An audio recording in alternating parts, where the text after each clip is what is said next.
মির্চি নিবেদন গল্প gold mine. গল্প গোল্ড মাইন। পানির মাছ সব কি ডাঙায় সেদিয়েছে নাকি যে ডাঙার বাঁদরগুলো পানিতে নেমেছে? এই বন্দি করো ওদের ফাটকে, আর এই সম্পত্তি জমা রাখো আমার তোষাখানায়। যা গিয়ে আমার দুটো ভাইকে খুন করে ভাসিয়ে দে ওদের লাশ নীল নদে। চুপ কর শয়তান, আর ছলনা করিস না। এবার আর তোর কথাই ভুলছি না, এবার আর রেহাই নেই তোর। হিরিয়ার জহরতের যে বস্তাটা বাজেয়াপ্ত করা হয়েছিল সেটা তুষাখানা থেকে উধাও হয়ে গেছে। তাহলে আর দেরি কেন, ঝাঁপিয়ে পড়ো আমার এই বুকে।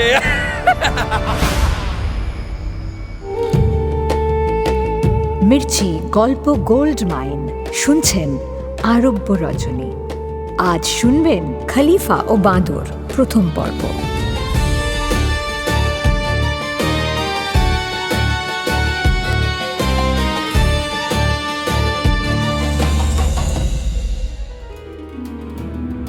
বৃদ্ধ মুর আবদ আল বারের সঙ্গে ইউদার পৌঁছে যায় সুলতান শামরদলের পাতাল ঘরে। কিন্তু পাতাল ঘরের 7টা দরজা সে পার করতে পারে না। শেষ দরজায় এসে প্রতারিত হয় এক রাক্ষসীর কাছে। তার আম্মির রূপ ধরে রাক্ষসী তাকে ধোঁকা দেয়। কোনো রকমে জানে রক্ষা পায় ইউদার।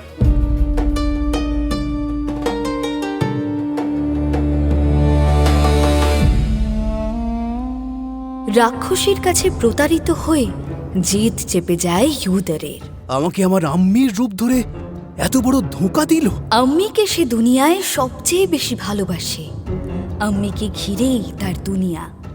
আম্মিকে খুশি করতে পারলে সে সবচেয়ে বেশি খুশি হয়। দিন রাত তার এক হয়ে যায় আম্মির কথা ভেবে। সেই আম্মির রূপ ধরল একটা শয়তান রাক্ষসী। ওকে আমি খতম করে ছাড়ব। তার জন্য যদি আমার জান যায় তবুও কুছ পারোয়া নেই। সেজন্য তো তোমায় আবার ওই পাতাল ঘরে যেতে হবে ইউদার। আবার একে একে 6টা দরজা পার করতে হবে, তবে গিয়ে দাঁড়াতে পারবে ওই রাক্ষসীর সামনে। সেসব আমার ভাবা হয়ে গেছে হুজুর। 7-5 ভেবেই আমি আবার ওখানে যাবার জন্য রাজি হয়েছি। আপনি আমাকে ওখানে যাওয়ার ব্যবস্থা করে দিন। তাহলে আমার কাছেই থাকো, এখানে খেয়ে দে ফুর্তি করো। 1 বছর পরে আবার চেষ্টা করা যাবে, তার আগে তো সুযোগ নেই আর। একটা বছর ফুর্তি করতে পারে না ইউদার। রাক্ষসীর সেই প্রতারণার প্রতিশোধ নেওয়ার আগুনে সে মনে মনে জ্বলতে থাকে গোটা 1 বছর। এবার কিন্তু আর দুর্বল হয়ে পড়লে চলবে না। এবার আর সে ভুল আমি করব না হুজুর, আপনি নিশ্চিন্তে থাকতে পারেন। তাহলে তৈরি হয়ে নাও, আগামীকাল তোমার প্রতিশোধ নেওয়ার পালা। কাল? হ্যাঁ, কাল। আগামীকাল আবার বছরের সেই বিশেষ দিন। কাল যখন সূর্য এই প্রাসাদের মাথার ঠিক উপরে এসে থামবে, তখন আমি আবার গুগ্গল জ্বালিয়ে মন্ত্র পড়া শুরু করব। বাকিটা তোমার হাতে। সারা রাত 2 চোখের পাতা এক করতে পারে না ইউদার। সময় যেন কাটতেই চায় না। উফ, যতক্ষণ না ওকে খতম করতে পারছি ততক্ষণ আর থাকতে পারছি না। অবশেষে অপেক্ষার সমাপ্তি ঘটে। বৃদ্ধ আবার পাথর ঠুকে গুগ্গল জ্বালে। আবার ধোঁয়ায় ঢেকে যায় গোটা পুকুর। আবার বৃদ্ধের মন্ত্র পড়ার সঙ্গে সঙ্গে পুকুরের পানি শুকিয়ে দরজাটা দেখা যায়। এবার আর কোনো ভুল করে না ইউদার। একে একে 6টা দরজা পার করে পৌঁছে যায় সেই রাক্ষসীর সামনে।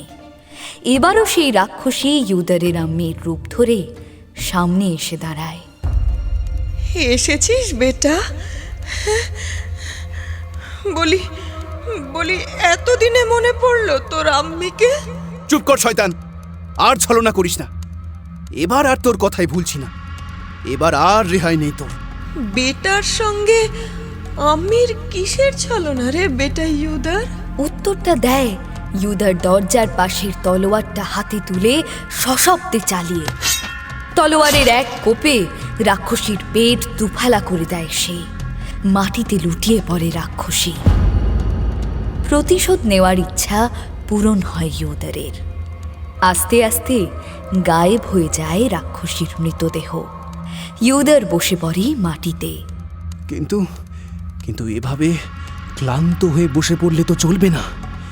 আমাকে ফিরতে হবে আম্মির কাছে। আর তার আগে উদ্ধার করতে হবে সুলতান সমরদলের সেই 4টে সম্পদ, তার গোলক, তার তলোয়ার আর সেই আংটি। সপ্তম এবং শেষ দরজায় টোকা দেয় ইউদার। 3টে টোকা দিতেই দরজা খুলে যায়। হিরে জহরতের আলোয় চোখ ঝলসে যায় ইউদারের। সে হাত দিয়ে তার চোখ ঢাকে। এত আলো! চোখ সইতে সময় নেয় কিছুক্ষণ। তারপর সে ধীরে ধীরে পা রাখে সপ্তম দরজার ওপারে। চারদিকে ছড়িয়ে আছে সম্পদ। এত সম্পদ সে জিন্দেগিতে দেখেনি। একটা সুলতানের এত সম্পদ থাকতে পারে? অবাক হয় সে। এ তো গুপ্তধন নয়, গুপ্তধনের পাহাড়। সেই গুপ্তধনের পাহাড়ের মাঝে হীরের পালঙ্কে শুয়ে আছেন সুলতান সমরদল। জীবনের শেষ নিদ্রায় ডুবে আছেন তিনি। 1 পা 2 পা করে পালঙ্কের কাছে গিয়ে দাঁড়ায় ইউদার। সুলতানের তাজে ওটা কি? ওটাই কি সেই গোলক, সেই আশ্চর্য গোলক? তাজ থেকে গোলকটা খুলে নেয় ইউদার। হাতের দিকে নজর পড়তেই আংটিটা দেখতে পায়, সেটাও খোলে। আর সুরমাদান, সেটা একটা রেশমি সুতোয় বাঁধা সুলতানের গলায়। ইউদার এক টানে ছিঁড়ে ফেলে সেই সুতো। সুলতানের হাতে ধরা তলোয়ারটাও সাবধানে তুলে নেয় ইউদার। এবার আর কষ্ট করে বেরোনোর দরকার কি? সুলতান লাল শাহের বেটারাই তো বাতলে দিয়েছিল বেরোনোর সহজ পথ। ওই আংটিটা আঙুলে পড়ে অন্য হাতের তালুতে ঘষলেই বজ্রদানব এসে হাজির হবে। তাকে হুকুম দিলে সেই বের করে আনবে পাতাল ঘর থেকে। কষ্ট করে আর বেরোতে হবে না। আংটিটা হাতে পড়ে নেয় ইউদার। উত্তেজনায় কেঁপে ওঠে তার সারা শরীর। কাঁপা হাতে এক হাতের তালুতে অন্য হাতের আঙুলে পরা আংটিটা ঘষতেই এসে হাজির হয় বজ্রদানব। হুকুম করুন হুজুর, বান্দা হাজির হ্যায়। আমাকে বের করে নিয়ে চলো এই পাতাল ঘর থেকে।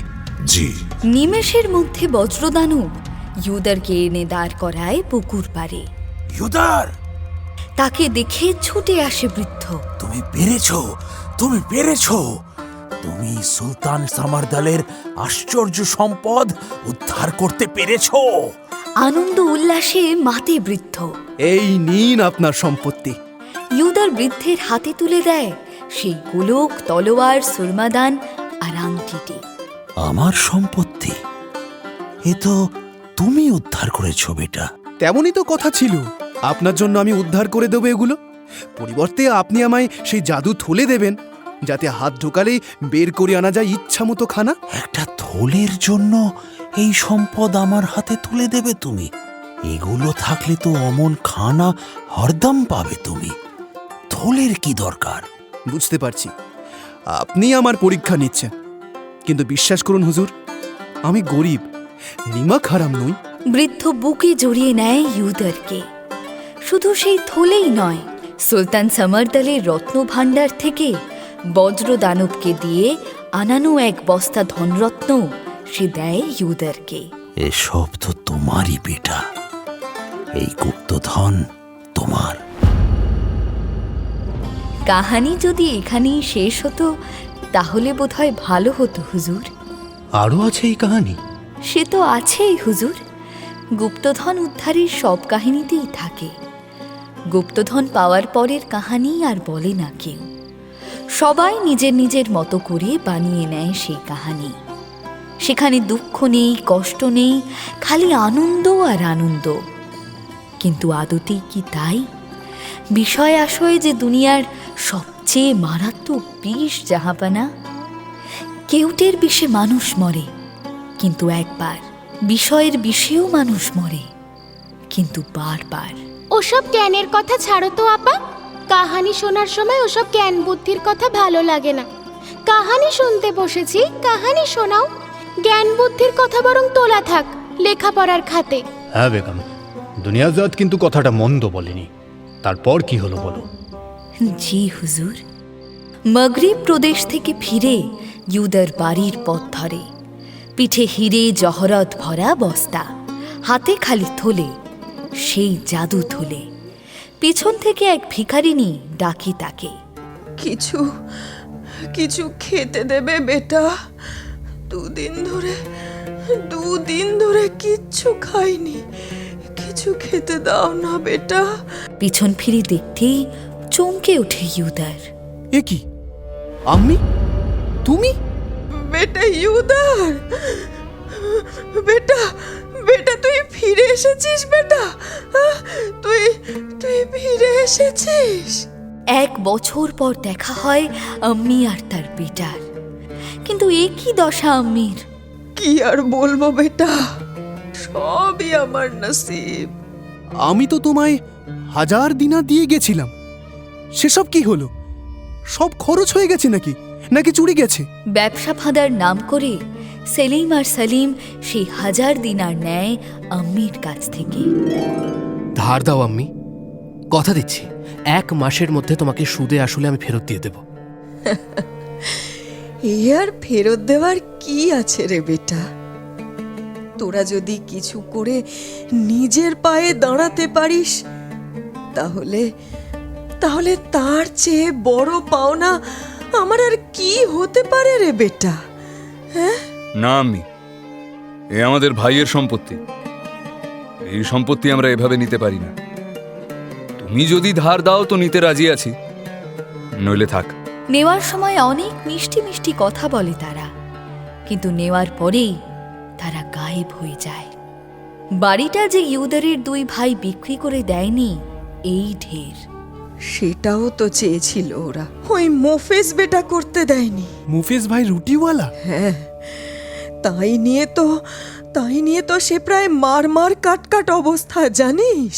এই 1 বছরের দুর্দশার কাহিনী শুনতে আর ভালো লাগে না ইউদারের।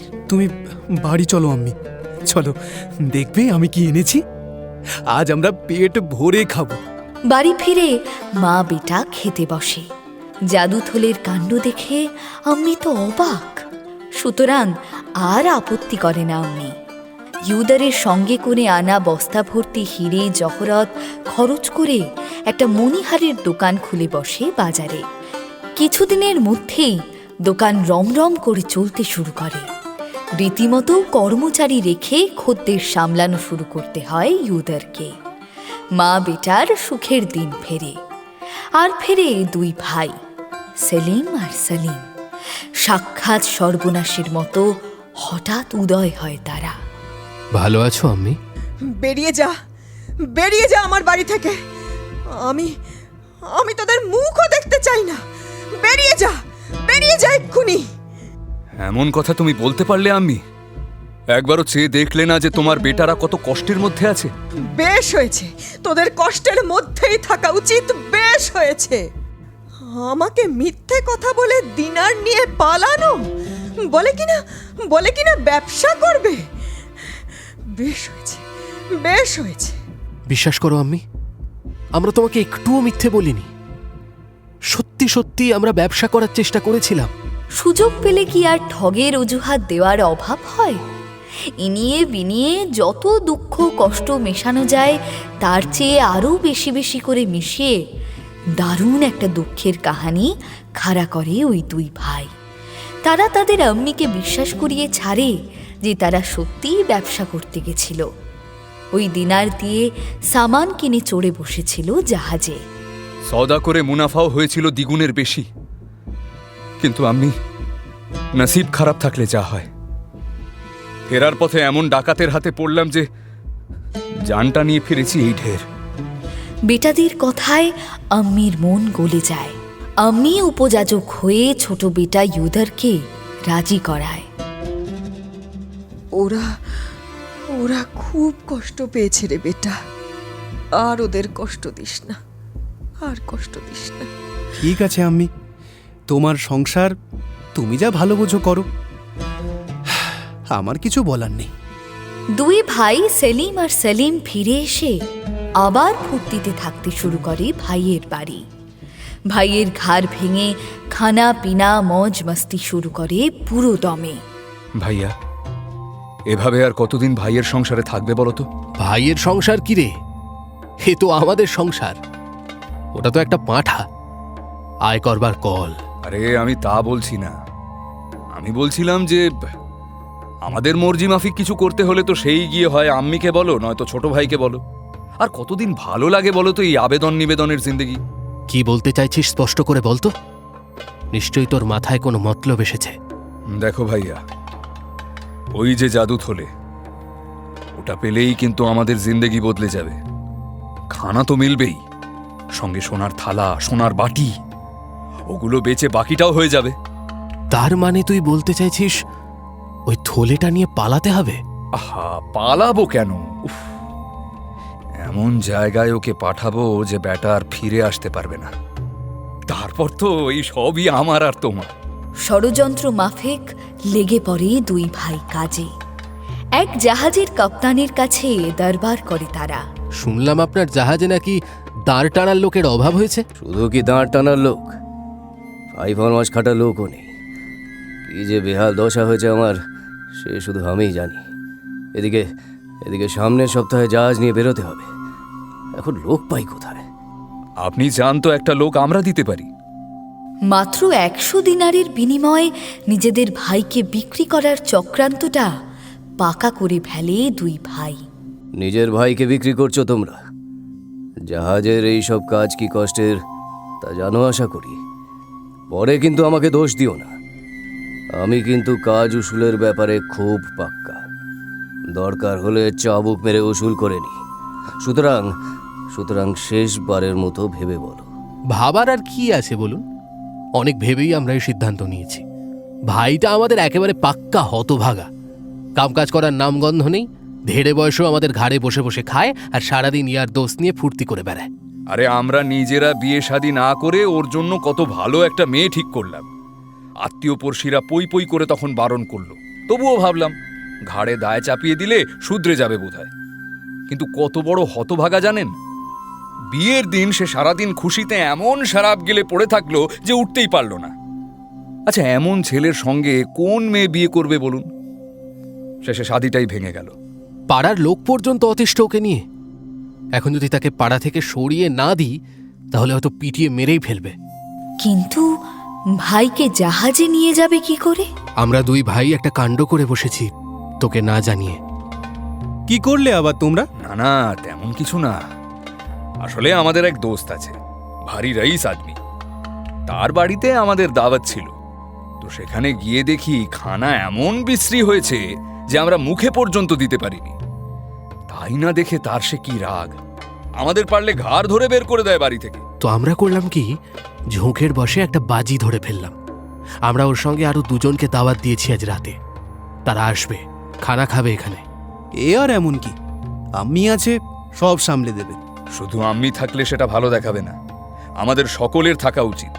শত হলেও রাইস আদমি বলে কথা, বুঝতেই পারছিস। ভাইদের ষড়যন্ত্র বিন্দুমাত্র টের পায় না ইউদার। সেদিন বিকেলে আগে সে ফিরে আসে দোকান থেকে। কাপ্তান দুই সঙ্গে নিয়ে এলে তাদের আদর আপ্যায়ন করে এবং শুরু হয় খানাপিনা। আর একদম শেষে ইউদারের পাতে আফিং মিশিয়ে দেয় কাপ্তান নিজে। ইউদার জানতেও পারে না। হঠাৎ ঘুম পায় ইউদারের, ঘুমিয়ে পড়ে সে। মৌকা বুঝে কাপ্তান আর তার দুই সঙ্গী ইউদারকে তুলে নিয়ে যায় রাতের অন্ধকারে। যাওয়ার সময় দুই ভাইয়ের হাতে ধরিয়ে দেয় 100 দিনারের থলে। তোদের দোস্তরা চলে গেছে? তা ইউদার কোথায়? তা দিয়ে তোমার কি দরকার বুড়ি? সে গেছে নিজের রাস্তায়। অমন করে কথা বলছিস কেন বেটা? হঠাৎ কি হলো তোদের? কি হলো দেখাবো নাকি ভালোই ভালো এই থলেটা দেবে আমাদের? কোন থলে? ন্যাকামি করছো নাকি? হ্যাঁ, বুঝতে পারছো না কোন থলের কথা বলছি? ওই খানা আনার জাদু থলেটা আমাদের চাই। দুই বেটার এমন মেজাজ আগেও দেখেছে আম্মি। এই সময় তাদের মন মতো কাজ চাই। না হলে গায়ে হাত তুলতেও পিছুপা হয় না তারা। এদিকে ইহুদারও নেই বাড়িতে, সুতরাং ভয়ে ভয়ে জাদু থলে তুলে দেয় সে সলিম ও সলিমের হাতে। এবার ফোটো তো বুড়ি, বেরিয়ে যাও বাড়ি থেকে। এখানে থাকা হবে না তোমার, এটা আমাদের বাড়ি। জাহাজের কাপ্তানের চাবুকের ঘায়ে ইউদারের জীবনটা একেবারে জাহান্নামের জীবন হয়ে ওঠে। হায় আল্লাহ, এ তোমার কেমন মর্জি! শখ আহ্লাদ তো দূরের কথা, জীবনের স্বাধীনতাটুকু পর্যন্ত হারায় ইউদার। বেয়াদব, আবার দাঁড় না টেনে বসে বসে ফুর্তি করছিস? টানদার। স্বাধীনতা চেয়েছিল ইউদার, সে স্বাধীনতা আল্লাহ তাকে দেন, তবে দারুণ এক বিপদের মধ্যে দিয়ে তাকে পেঁচে ফিরতে হয়। সামাল সামাল সবাই, তুফান উঠেছে, টেনে ধরো হাল, টেনে ধরো। হাল টেনে ধরেও জাহাজটাকে বাঁচানো যায় না। উত্তাল ঢেউয়ের দাপটে দুমড়ে মুচড়ে ভেঙে গুড়িয়ে যায় জাহাজটা। একটা ছোট তক্তা ধরে কোনো রকমে প্রাণে বাঁচে ইউদার। তারপর এদিক ওদিক ঘুরে শেষে পৌঁছয় মক্কা। হে আল্লাহ, এবার আমাকে আমাকে মত দিন, আমাকে মত দিন। আরে আরে ইউদার, এ কি অবস্থা হয়েছে তোমার? মক্কায় সেই বৃদ্ধ মুর আবদ আল বারির সঙ্গে হঠাৎই দেখা হয়ে যায় ইউদারের। সে ইউদারকে নিজের ডেরায় নিয়ে আসে, তার যত্ন নেয়, তার সব কথা শোনে। তোমার এই দশার জন্য দায়ী কিন্তু তুমি এবং তোমার আম্মি। আম্মি? অবশ্যই। তোমার ভাই দুটো বারবার তোমার ক্ষতি করে চলে যাচ্ছে, তবুও তুমি আর তোমার আম্মি তাদের প্রশ্রয় দিচ্ছ বারবার। তোমাদের মাঝে তাদের ঢুকতে দিচ্ছ কেন? কি করি বলুন হুজুর, আমরা ছাড়া যে তাদের আর কেউ নেই। মায়া মায়া মায়া, এই মায়ার বন্ধন যতদিন না কাটাতে পারবে ততদিন এমনই বারবার তোমার জান নিয়ে টানাটানি হবে। সাবধান হও। বৃদ্ধ ইউদারকে পৌঁছে দেয় কায়রোয়। যাওয়ার আগে হাতে দিয়ে যায় সেই আশ্চর্য আংটিটি। এটা রাখো। এ তো সুলতান সমরদলের সেই আশ্চর্য আংটি। এই আংটি যার হাতে থাকবে সে হবে বজ্রদানবের মালিক। কিন্তু সেই আংটি নিয়ে কি করবে সে? আমার আম্মিকে খুঁজে এনে দাও। जो हुकुम मालिक। ভালো ভালো খানা এনে দাও। जो हुकुम मालिक। আর আমার আম্মির জন্য ভালো পোশাক এনে দাও। जी। আমাদের জন্য একটা চক মেলানো প্রাসাদ বানিয়ে দাও, এমন প্রাসাদ যা এই দুনিয়ায় নেই। রাত কাটতে পারে না, বজ্রদানব এসে খবর দেয় প্রাসাদ তৈরি। ইউদার তার আম্মিকে নিয়ে ওঠে সেই প্রাসাদে। 40 জন দাসী বাঁধিও এনে হাজির করে বজ্রদানব। বজ্রদানব নিজেই সেই প্রাসাদের দরজায় পাহারায় বসে। কি হলো আম্মি, তোমাকে এমন মন মরা লাগছে কেন? আজ আমাদের এই সুখের দিনে আমার বেটা দুটো পড়ে আছে সুলতানের ফাটকে। বেটা দুটো মানে সেলিম আর সেলিম? ভাইয়ের সম্পত্তি হাতিয়ে হঠাৎ যেন আসমানের চাঁদ হাতে পেয়ে যায় তারা। আম্মির কাছ থেকে জাদু থলেটা তো কেড়েই নেয়, সেই সঙ্গে ভাইয়ের সেই হিরে জহরতের বস্তাটাও তাদের হাতে এসে পড়ে। এটা আমার। না ভাইয়া, এটা আমার। ছাড় বলছি, ছেড়ে দে। তুমি ছেড়ে দাও ভাইয়া, এটা আমি নেবই। বুদ্ধিটা যখন আমার, এটা আমার হকের জিনিস। ছাড়ো ছাড়ো বলছি। আমি কেন ছাড়বো? আমি বড়, এটা আমার হকের জিনিস। বিবাদ তাদের মারামারিতে গড়ায়। সুযোগ পেয়ে বস্তা নিয়ে ছুট দেয় সালিম। পথে ধাক্কা খায় কোতোয়ালের সঙ্গে। হেই, এত হিরে জহরত তোরা কোথায় পেলি? চুরির মাল নাকি? না না না না না, এটা আমার। আমার ভাই এটা আমাকে দিয়েছে। ও মিথ্যে কথা বলছে, ওটা আমার ভাই, এটা আমাকে দিয়েছে। কে তোর ভাই? এত হিরে জহরত সে পেল কোথা থেকে? ডাক তাকে। ডাকবে কি করে ভাইকে? সে তো তখন জাহাজের দাঁড় টানছে মাঝ সমুদ্রে। তাই হিরে জহরতের মালিকানা নিয়ে সন্দেহ হয় কোতোয়ালের। সেই দুই ভাইকে বামাল সমেত পেশ করে সুলতানের সামনে।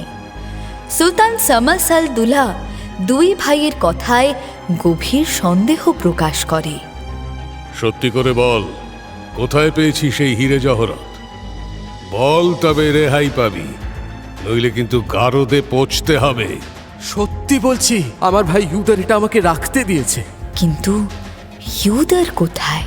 কি খবর কোতোয়াল, পেলে ওই ইউদারকে? না হুজুর, তবে তবে ওদের আম্মিকে পাওয়া গেছে। কোথায়? বাজারে একটা রুটিওয়ালা আছে হুজুর, মুফেজ ভাই, তার ঘরে। ইউদার কোথায় হারিয়ে গেছে জানি না। আর আর ইউদারের সব সম্পত্তি ওরা আমার কাছ থেকে কেড়ে নিয়ে আমাকে বের করে দিয়েছে বাড়ি থেকে। মানে এটা কেড়ে নেওয়া সম্পত্তি? তাহলে তো ওদের শাস্তি পাওয়া উচিত। এই, বন্দি করো ওদের ফাটকে, আর এই সম্পত্তি জমা রাখো আমার তোষাখানায়। হুজুর, হুজুর আমায় ছেড়ে দিন হুজুর। আমি কোনো গুনাহ করিনি হুজুর, আপনি বিশ্বাস করুন, আমি কোনো গুনাহ করিনি। সব সব সব ওই সেলিমের কীর্তি হুজুর। হুজুর, আমার কথাটা একবার শুনুন। ওই সালেম যদি বুদ্ধি না দিত। তুমি আবার সেই ভাইয়াদের কথা বলছো আম্মি? বারবার এতবার দেখলে তাদের, এর পরেও তাদের জন্য তোমার মন কাঁদছে। ওরাও যে আমারই বেটা, ওদের ছেড়ে আমি সুখে থাকি কি করে বলতো? তুই বরং আমাকে বের করে দে তোর বাড়ি থেকে। আম্মি। সুতরাং ইউদার বজ্রদানবকে হুকুম করতে বাধ্য হয়। বজ্রদানব? জি হুজুর, হুকুম করুন। আমার ভাই দুটো সুলতানের ফাটকে বন্দি, ওদের তুমি এখানে নিয়ে এসো। জি হুজুর। আর হ্যাঁ, আসবে যখন সুলতানের তোষাখানা থেকে আমার বস্তাটা নিয়ে এসো। পলকের মধ্যে দুই ভাই ও হিরে জহরত ভরা বস্তা নিয়ে ইউদারের সামনে হাজির হয় বজ্রদানব। দুই বেটাকে অনেকদিন পর পেয়ে আনন্দে জড়িয়ে ধরে তাদের আম্মি। সেলিম ও সালেম যে ফাটক থেকে উধাও হয়, সেই খবরটা সকাল হতেই পৌঁছে যায় সুলতান শামস আল তুলার কানে। কি করে পালালো তারা কোতোয়াল? জানি না জাহাপনা, গারদ তো যেমন ছিল তেমনই আছে, একটা আঁচড় পর্যন্ত পড়েনি। সর্বনাশ হয়ে গেছে হুজুর, সর্বনাশ হয়ে গেছে। আবার কি হলো উজির? সেই ইউদার মিয়ার হিরে আর জহরতের যে বস্তাটা বাজেয়াপ্ত করা হয়েছিল, সেটা তুষাখানা থেকে উধাও হয়ে গেছে। বলো কি? তার মানে সেলিম আর সালেম শুধু পালায়নি, চুরিও করেছে। এর সঙ্গে আরও একটা খবর এসে পড়ে সুলতানের কানে। শহরের প্রান্তে যে মাঠটা আছে, সেখানে রাতারাতি একটা প্রাসাদ গজিয়ে উঠেছে। প্রাসাদটা আরে বহরে সুলতানের প্রাসাদের থেকেও বড়, দেখতেও নাকি অনেক বেশি সুন্দর। এই প্রাসাদের মালিক কে? সেলিম আর সালেমের পালানোর সঙ্গে এই প্রাসাদের কোনো যোগ নেই তো?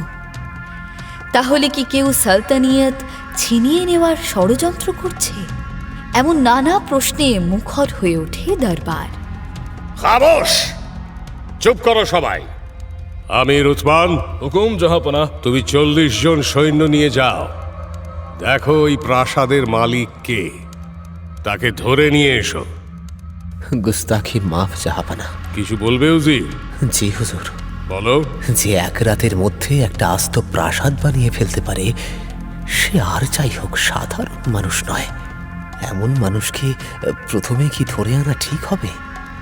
তার চেয়ে ওই প্রাসাদের মালিককে দাওয়াত দিলে ভালো হয় নাকি? কি সব ফালতু কথা বলছেন উজির সাহেব? না আমির উসমান, ঠিকই বলেছে।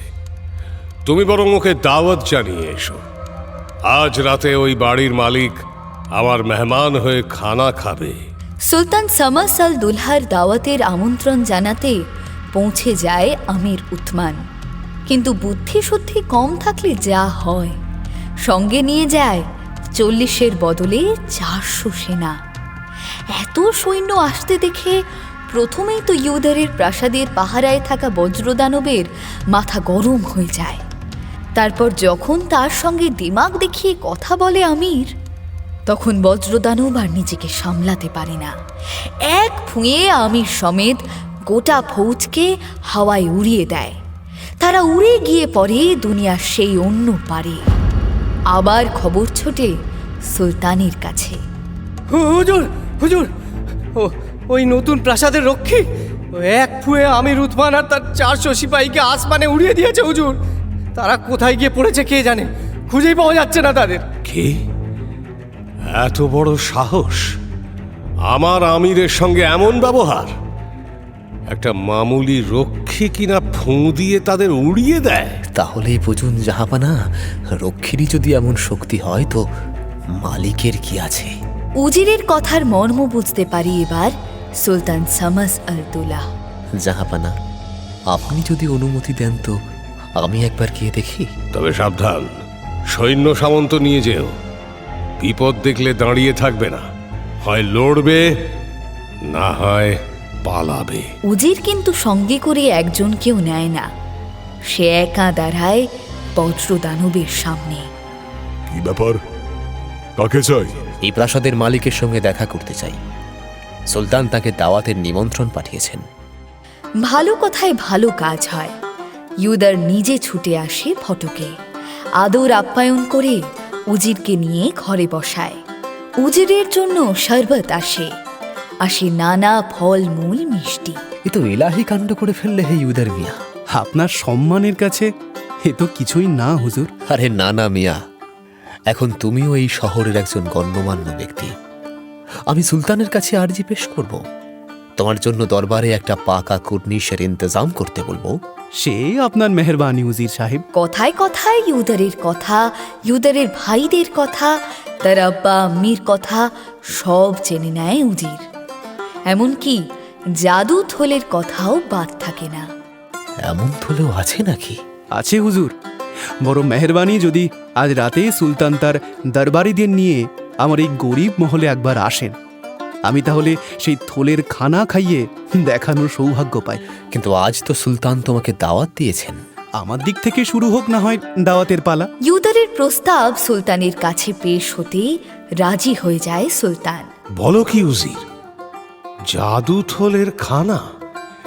এমন খানা তো চেখে দেখতে হবে। তবে ঠিক হ্যাঁ, আজই আমরা সবাই যাব ইউদার মিয়ার বাড়ি। কিন্তু ওই দুটো শয়তানের কিছু হদিশ পেলে, আর ওই বস্তাটার? সে হদিশ দিতে পারে না উজির। সন্ধে হতেই সৈন্য সামন্ত নিয়ে ইউদারের প্রাসাদে হাজির হয় সুলতান। জাদু থলের খানা খেয়ে সকলে তারিফ করে। খুব তাড়াতাড়ি ইউদারের সঙ্গে দোস্তি জমে ওঠে সুলতানের।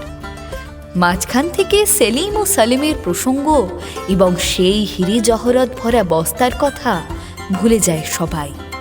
গল্পগুজবের ফাঁকে সুলতান বলে, তুমি মানুষ ভালো, তোমার সংসার সাজানো, কিন্তু একটা জিনিসের কমতি আছে তোমার সংসারে। কিসের কমতি হুজুর? তোমার বিবি। সুলতানের কথায় লজ্জা পায় ইউদার। আরে এই দেখো, এতে লজ্জা পাওয়ার কি আছে? বিয়ে শাদী করবে না তাই কখনো হয় নাকি? বিয়ে করবে, ছেলে পুলে হবে, এটা ভাঙবে সেটা ভাঙবে, রাত জাগাবে, তবেই না সংসারের মজা। কিন্তু আগে তো পাত্রী চাই বিয়ে, সেটাও সুলতানই সুরাহা করে দেয়। আমার তো ওই একটি শেহজাদি, ওকে দূরে কোথাও পাঠিয়ে দিতে আমার ভরসা হয় না। এখন তুমি যদি রাজি হও তো। আর কিছু বলতে হয় না সুলতানের। তার আগেই তার তাবেদারের দল মুবারকবাদ জানাতে শুরু করে। ইউদারের কিছুই বলার থাকে না, এবং পরের জুম্মাবারে ইউদারের সঙ্গে শেহজাদি শাবানার শাদিটা হয়ে যায়। দেখলি সালেম, ভাইটা কিরকম মিচকে, ঠিক ফাঁকে তালে শাদিটা করে নিল। সেটাই তো দেখছি। ইউদারের এত সুখ দুই ভাইয়ের সহ্য হয় কি করে? কিন্তু এবার যা করার আমায় একা করতে হবে। এই খেলায় সালেমকে বিশ্বাস করা যাবে না। হিরে জহরতের বস্তা নিয়ে যা করলো, শেষে শেহজাদিকে নিয়ে যদি অমন টানা হেচড়া করে, বিশ্বাস আছে কিছু? সেলিমের মতো সালেমও এক কথা ভাবে। এবার একাই সব করব, তারপর শেহজাদিকে বিয়ে করে আমি মজ করব, মজ। তখন প্রতি রাতে জলসা বসবে আমার এই মহলে, আমার শোয়ার ঘরে। তারপর একদিন সুলতান মরে গেলে আমি হব এই মুলুকের সুলতান। সুলতান সালেম জিন্দাবাদ, সুলতান সালেম জিন্দাবাদ। ষড়যন্ত্রের খেলায় প্রথম দানটা সালেমই চালে। এক রাতে সকলের খানায় আফিং মিশিয়ে সবাইকে ঘুম পাড়িয়ে দেয় সে, নিজে জেগে থাকে। সবাই ঘুমিয়ে পড়লে ইউদারের হাতের সেই আংটি সে চুরি করে, আর তারপর সেটা তালুতে ঘষতেই হুকুম মালিক। বজ্রদানব, হ্যাঁ? তুই কার গোলাম? এখন আপনার হুজুর।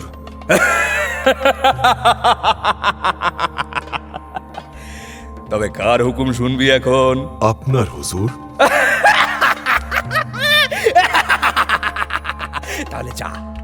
তাহলে যা, এক্ষুনি যা। যা গিয়ে আমার দুটো ভাইকে খুন করে ভাসিয়ে দে ওদের লাশ নীল নদে। আর হ্যাঁ, ওই আম্মিটাকেও রেয়াত করিস না, ওকেও গিয়ে মেরে ফেল। মেরে লাশটা ভাসিয়ে দে ওই নীল নদে। আর তারপর শেহজাদি শাবানাকে নিয়ে আয় আমার ঘরে। জি, জো হুকুম মালিক।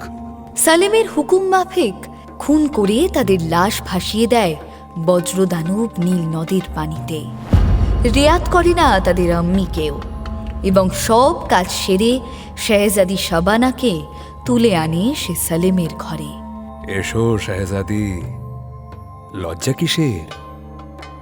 কতদিন ধরে তোমার পথ চেয়ে বসে আছি আমি, আজ তোমার সময় হলো। হ্যাঁ, এসো এসো।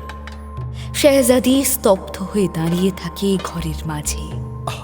দাঁড়িয়ে আছো কেন? কিসের অপেক্ষা জানেমান? আরে ভুলে যাও তাকে, ভুলে যাও, ভুলে যাও, ভুলে যাও। তাকে আমার বজ্রদানব খুন করেছে আমারই হুকুমে, আর আমারই হুকুমে তার লাশ ভাসিয়ে দিয়েছে নীল দরিয়ার পানিতে। না না, তুমি কি আমাকে বিশ্বাস করতে পারছো না শেহজাদি? বজ্রদানব, বজ্রদানব! কখন যে হাতে আংটি ঘষিয়ে বজ্রদানবকে ডেকে নিয়েছে সালেম, বুঝতেও পারে না শেহজাদি শাবানা। চমকে ওঠে সে বজ্রদানবের উত্তরে। হুকুম মালিক। ইউদারের মুন্ডুটা কেটে নিয়ে আয় এক্ষুনি। প্রমাণ চাই আমার জানেমানের, প্রমাণ। ইউদারের মাথাটা নিমেষে কেটে হাজির করে বজ্রদানব। জ্ঞান হারায় শেহজাদি শাবানা। জ্ঞান ফিরতেই দেখে একলা ঘরে বন্দি সে। গভীর রাতে তার ঘরের দরজা খুলে যায়, তার সামনে এসে দাঁড়ায় সালেম। শেহজাদি, ও শেহজাদি, এখনো কি বিশ্বাস করনি আমার কথা? হ্যাঁ, করেছি হুজুর। করেছো? তাহলে আর দেরি কেন? ঝাঁপিয়ে পড়ো, ঝাঁপিয়ে পড়ো আমার এই বুকে। শেহজাদি ঝাঁপিয়ে পড়ে সালেমের বুকে, তাকে টেনে শুয়ে দেয় বিছানায়। শেহজাদির প্রেমে পাগল হয়ে যায় সালেম। রক্তে লাল হয়ে ওঠে সাদা বিছানা। আর এই ফাঁকে কখন যে সালেমের হাত থেকে আংটিটা খুলে নেয় শেহজাদি শাবানা, বুঝতেও পারে না সালেম। আংটিটি হাতে নিয়ে বিছানা থেকে ছিটকে নেমে পড়ে শেহজাদি। একই জানেমান, কি হলো? দম শেষ? হ্যাঁ, শয়তান, তোর সময় শেষ। মরার জন্য তৈরি হই নে। শেহজাদি! তেড়ে আসে সালেম শেহজাদি শাবানার দিকে। শেহজাদি দ্রুত আংটি তালুতে ঘষতেই বজ্রদানব এসে দাঁড়ায় সামনে। বজ্রদানব, এখন তুমি কার গোলাম? আপনার মালকেন। তাহলে শেষ করে দাও ওই শয়তানটাকে। জ্যান্ত ছিঁড়ে টুকরো টুকরো করে ফেলে ওর দেহ। না! বজ্রদানব, হুকুম মালকেন। এই নাও তোমার আংটি। আজ থেকে তুমি স্বাধীন, তুমি নিজেই তোমার মালিক। ফিরে যাও, ফিরে যাও তোমার মুলুকে। আর কোনোদিন ফিরে আসবে না মানুষের সমাজে। জি মালকেন।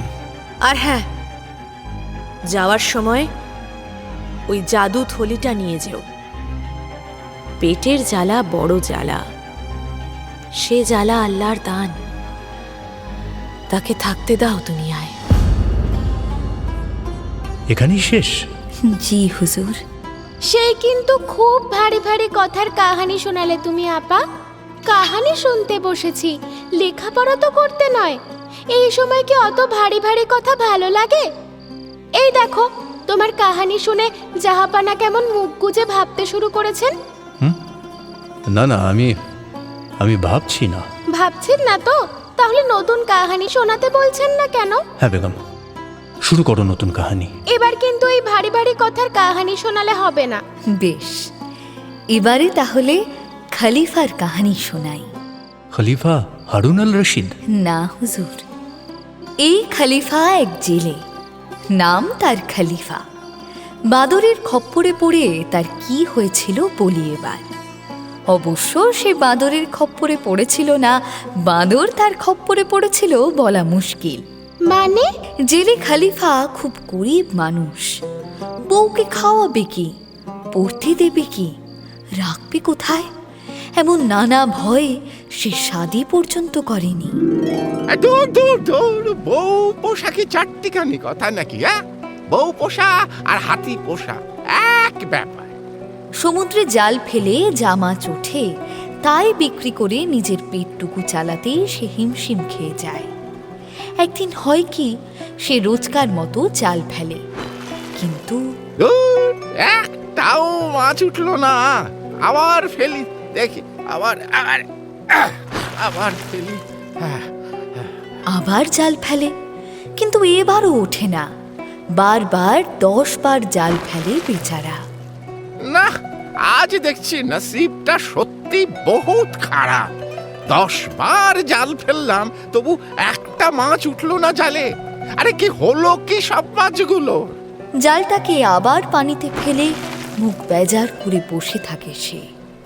হঠাৎ দেখে জালের মধ্যে কিছু যেন একটা বাঁধা পড়েছে, দারুণ ছটফট করছে।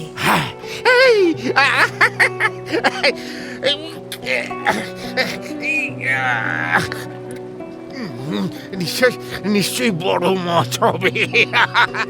কেল্লা ফতে, কেল্লা ফতে, কেল্লা ফতে করে দিয়া।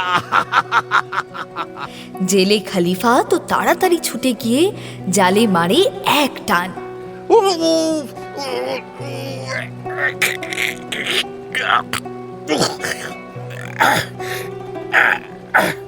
কিন্তু জাল ওঠে না, উল্টে জেলেরই দম ফুরিয়ে যায়। আবার সে একটু দম নিয়ে জাল টানে। ধীরে ধীরে জালটা পানি থেকে উঠে আসে এবার। হায় আল্লাহ, এই কি? এই যে দেখি একটা বাঁদর। হ্যাঁ, পানিতে বাঁদর গেল কি করে? শুধুই কি বাঁদর, সে আবার বিশেষ ধরনের বাঁদর। এমনিতে এক চোখ কানা, এক পা খোঁড়া। সে তো গেল বাঁদরের চেহারার কথা। এ বাঁদর আবার মানুষের মতো কথা বলতে পারে। তাজ্জব কি বাত! এমন তো বাপের জন্মে দেখিনি। বাঁদরে আবার মানুষের মতো কথা কয়? ওরে বাবা রে! কইতে দোষ কোথায়? তোমারও দুটো হাত দুটো পা, আমারও দুটো হাত দুটো পা। তো তুমি কথা কইতে পারো আর আমি কইলেই দোষ? হ্যাঁ, এই এই এই এই এই শোন শোন শোন শোন, মিছে কথা কইবি না, কিন্তু মিছে কথা কইবি না। এমনি আমি সারাদিন জালে মাছ টাছ একটাও কিছু তুলতে পারিনি। মগজটা আমার গরম হয়ে আছে। তার মধ্যে মিছে কথা কিন্তু আমি একদম বরদাস্ত করব না, বলে দিলাম। হ্যাঁ, আমলো যা মিছে কথা কি কইলাম আমি? কোশনিকো, এই যে তোর একটা পা খোঁড়া, তোর আবার দুটো পা হবে কোথা থেকে শুনি বাপু? হ্যাঁ, সে খোঁড়া হলেই বা, পা তো পাই। বাদুরের সঙ্গে কথায় পেরে ওঠে না জেলে খলিফা।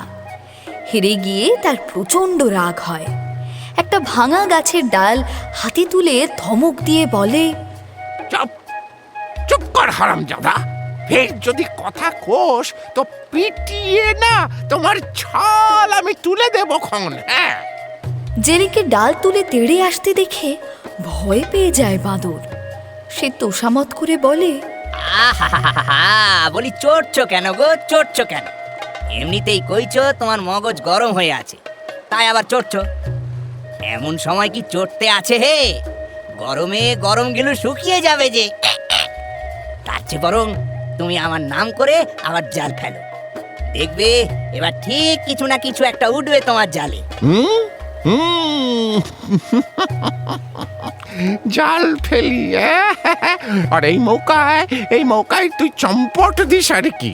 বিশ্বাস করো, আমি চম্পট দেব না গো। তাও যদি বিশ্বাস না হয় তোমার, তো ঠিক আছে, আমাকে বেঁধে রাখো ওই গাছে, তবে আলতো করে বেঁধো, আমার কিন্তু ভীষণ কাতুকুতু। জেলে দেখে প্রস্তাবটা খারাপ নয়। সে বাঁদরটাকে কাছেই একটা গাছের সঙ্গে আচ্ছা করে বেঁধে আবার জাল ফেলে বাঁদরের নাম করে। কিন্তু হায় আল্লাহ, দূর দূর দূর দূর দূর দূর, এবারে ও জালে সেই বাঁদর উঠলো। দেখেছ কাণ্ড? আরে আজকে হয়েছেটা কি? পানির মাছ সব কি ডাঙায় সেদিয়েছে নাকি যে ডাঙার বাঁদরগুলো পানিতে নেমেছে? জেলে তো প্রচন্ড চোটে দুটো বাঁদরকেই পারলে পিটিয়ে খুন করে। দ্বিতীয় বাঁদরটা তখন হাত জোর করে বলে, মেরো না আমায়, দোহাই তোমার, মেরো না আমায়, মেরো না। আমার কথাটা শোনো, তাতে তোমারই লাভ হবে। কি সর্বনাশে কাণ্ড রে বাপ! কি সর্বনাশে কাণ্ড! এই বাঁদরটাও তো দেখি মানুষের মতো কথা কয়। না কওয়ার কি আছে? আমি যে এক ইহুদির পোষা ছিলাম গো, তার কাছেই কথা শিখেছি। সে ছিল জহুরি, জানো? রোজ সকালে সে আমার মুখ দেখে দোকান খুলতো, আর রাতে বন্ধ করতো আমারই মুখ দেখে। কেন রে? কেন? তোর মুখে এমন কি আছে যে দিন রাত তোকে দেখতো সে? শুনি একবার। হায় আল্লাহ, মানুষের পো হয়েছ আর এটাও জানো না যে বাঁদরের মুখ দেখলে অযাত্রা শুভ হয়? তাই তো আমার মালিকের ব্যবসার সে কি রমরমা, দিনে রাতে মাছি গলতে পারে না তার দোকানে। জেলে ভাবে দ্বিতীয় বাঁদরটাও বুঝি কথার ফাঁদে তাকে ভোলাতে চাইছে। সে আবার তেড়ে যায়। বেরে বেটা, থাবড়িয়ে না তোমার বদন একেবারে বিগড়ে ছেড়ে দেবো। দেখবো তখন তোর মুখ দেখলে কেমন অযাত্রা শুভ হয়। এই দেখো, এই সব মারামারি চুলোচুলি আমি একদম পছন্দ করি না। বাঁদর বলে কি অভদ্র ভেবেছ আমাকে? আমার কাছে মারামারির কথা কইবে না বলে দিচ্ছি। চাই কি পরীক্ষা করে দেখো, আমার নাম করে জাল ফেলো পানিতে, তারপর আমার কথা শোনো, তোমারই লাভ হবে। দ্বিতীয় বাঁদরের কথা শুনে জেলে আরো চটে যায়। কি? বাঁদর হয়ে মানুষের পরে টুপি পরাস? ওরে বাপরে বাপরে বাপরে বাপ! সাহস তো তোর কম নয় রে। বলে কি নাম করে জাল ফেলো? ওরে বাবা, একবারে ঠকেছি ওই প্রথম বেটার কাছে, আবার ঠকবো ভেবেছিস? জেলে তো দুটো বাঁদরকে এই মারে তো সেই মারে। দ্বিতীয় বাঁদরটা তখন জেলে খালিফাকে শান্ত করে বলে, আমার কথা শুনলে তোমারই ফায়দা। সারাদিন তো জালে মাছ ওঠেনি, আজও কি রাতে পেটে কিল মেরে কাটাবে নাকি? পেটের কথা ওঠায় চিন্তাটা আবার ফিরে আসে জেলে খালিফার মনের মধ্যে। তাই তো, ঘরে তো একটা দানাও নেই যে গিলে একটু শান্তি পাবো। এদিকে বেলা গড়িয়ে যাচ্ছে, কিছু তো একটা করতে হবে। হায় আল্লাহ! শোনো, মাছ ধরা ছাড়া আর তো কিছু হবে না তোমায় দিয়ে। তোমার কিছু করা মানে ওই তো জাল ফেলা। তো এমনিও যখন ফেলবে আর অমনিও যখন ফেলবে, তখন আমার নাম করে একবার ফেলো না। জেলে খালিফা ভাবে কথাটা মন্দ কি, ঠিকই তো বলেছে দ্বিতীয় বাঁদরটা। তাই সে দ্বিতীয় বাঁদরের নামে জাল ফেলে পানিতে। আর কি আশ্চর্য, এবার একটা পেল্লায় মাছ ওঠে জালে। তার গায়ের রং রূপুর মতো চকচকে, আর চোখ দুটো যেন আস্ত দুটো সোনার মোহর। দেখলে তো আমি কেমন পয়া? সে তো না হয় বুঝলাম, কিন্তু এটা কি? এটা কি মাছ বাপু? একে মানুষে খায়? না, আমি তো বাপু জীবনে দেখিনি এই মাছ। তার কথা শুনে সেই কানা খোড়া বাঁদর টিটকিরি ছুড়ে দেয়। অতই যদি দেখতে বুঝতে জানতে তাহলে কি আর মাছ ধরে খেতে? পণ্ডিত হয়ে ছেলে পেটাতে মাদ্রাসায় বসে। থাম তুই আহম্মক! আমি বলি চিন্তায় মরছি, এই মাছ নিয়ে কি করি আমি ভেবে পাচ্ছি না, তার মাঝে আবার মশকরা হচ্ছে। আরে এত ভাবার কি আছে? দ্বিতীয় বাঁদর জেলে খলিফাকে বুদ্ধি দেয়। এক কাজ করো, মাছটাকে ঢেকে ঢুকে লোকের নজর বাঁচিয়ে সোজা নিয়ে চলে যাও বাজারে। সেখানে দেখবে একটাই সোনার দোকান আছে, ওটাই হলো আমার মালিকের দোকান। মালিকটা ইহুদি, বড্ড খিটকেল। ওকে বলবে ওর নামে জাল ফেলে তুমি মাছটা পেয়েছো। ও তখন দাম দিতে চাইবে, তুমি কিন্তু নেবে না। ও যদি বলে মাছের ওজনের সমান সোনা দিচ্ছি, তবুও নেবে না। শুধু ওর কাছ থেকে একটা কথা আদায় করে নেবে। কি কি কথা? কি কথা? দোকানে সবাইকে সাক্ষী রেখে ওকে দিয়ে শপথ করিয়ে নেবে সে যেন তার বাঁদরের সঙ্গে খলিফার বাঁদর বদল করে নেয়। বুঝলে জেলে খলিফা? সবই ঠিক আছে বেগম, কিন্তু বড্ড গাঁজাখুরি লাগছে কাহিনীটা। গাঁজাখুরি কেন? না মানে আসলে পাখিটা কি হলেও চলতো, কিন্তু কিন্তু বাঁদরে মানুষের মতো কথা বলছে। রূপকথার রাজ্যে এমন বাঁদর তো অনেক আছে। আর রূপকথার রাজ্যেই বা শুধু বলছি কেন? মিশরের মহান দেবতা থোতের কথা ভুলে গেলেন? প্রজ্ঞা ও জ্ঞানের দেবতা তিনি।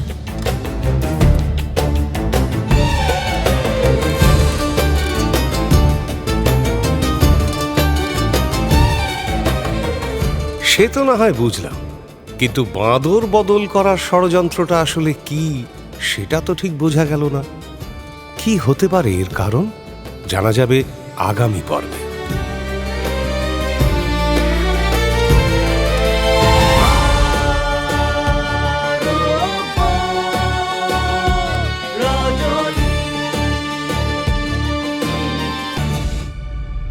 মির্চি গল্প গোল্ড মাইনে শুনলেন আরব্য রজনী।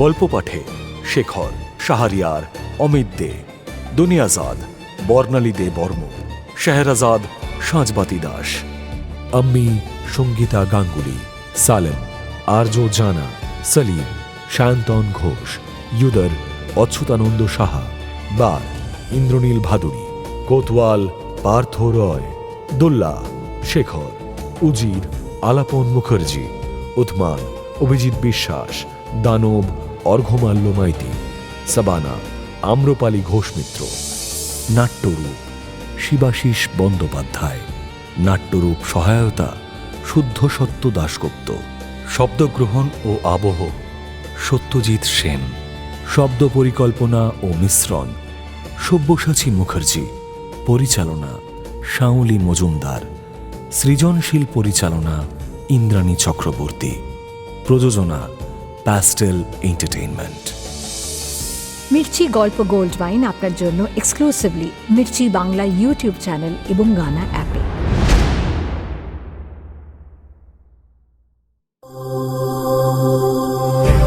মির্চি নিবেদন গল্প গোল্ড মাইন। গল্প গোল্ড মাইন।